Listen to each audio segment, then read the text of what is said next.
À retenir donc ce vendredi, c'est bien sûr la victoire du Sénégal face au Mali. Le Sénégal est donc la première équipe à se qualifier pour les demi-finales de cette CAN au Maroc. La réaction du président de la République, Bassirou Diomaye Faye, juste après cette qualification. Je cite: « Je félicite les Lions pour la victoire face au Mali et la qualification en demi-finale de la Coupe d'Afrique.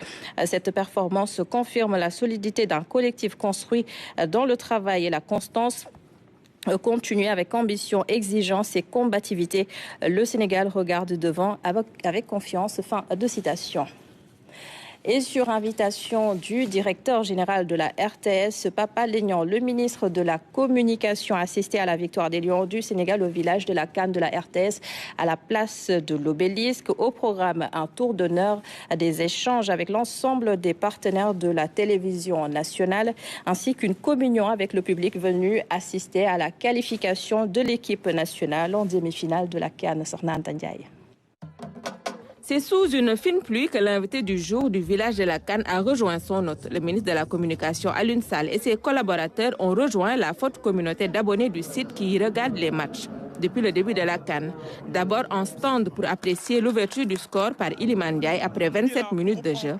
Un but libérateur. Il a marqué donc son premier but dans cette compétition, le Sénégal. Puis la deuxième mi-temps, aux côtés des centaines de supporters du village, une initiative de la RTS avec l'appui du ministère de tutelle. Je tenais véritablement à remercier notre ministre de tutelle pour non seulement le déplacement, mais pour le soutien constant. Ce que nous avons voulu à travers cette carte, c'est permettre au peuple sénégalais d'être en communion, de célébrer en fête, pour que, quand même, que le football rassemble. Le football rassemble.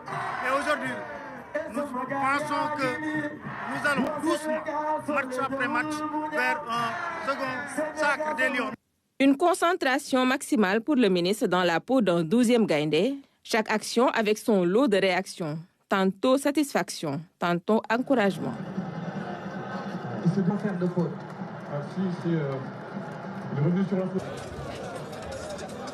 Tantôt contestant les décisions du trio arbitral. Le suspense a été maintenu au-delà du temps réglementaire, cette longue minute de temps additionnel où toutes les émotions ont été décelées.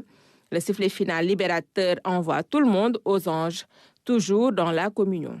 Nous sommes très contents d'être là aujourd'hui, d'assister à la victoire des Lions en quart de finale d'une Coupe d'Afrique symbolique. Vraiment, c'est l'occasion pour nous de féliciter le peuple sénégalais. Comme je dis souvent, quand les Lions jouent, le peuple est mobilisé, vent debout pour accompagner nos Lions. Et aujourd'hui, ça s'est matérialisé par une victoire, une belle victoire des Lions du Sénégal. Donc nous félicitons l'ensemble de l'équipe. C'est l'occasion également pour nous de féliciter le directeur général de la RTS pour cette belle mobilisation, de nous donner la possibilité de vivre ces moments de communion pour l'ensemble des peuples sénégalais. Et c'est une très bonne chose d'avoir organisé ce village de la CAN qui aujourd'hui regroupe l'ensemble du peuple sénégalais. Avant le match, une visite express à tous les partenaires de la RTS sur le site en compagnie du directeur général Pape Alé Niang a été effectuée par le ministre Alioune Sall.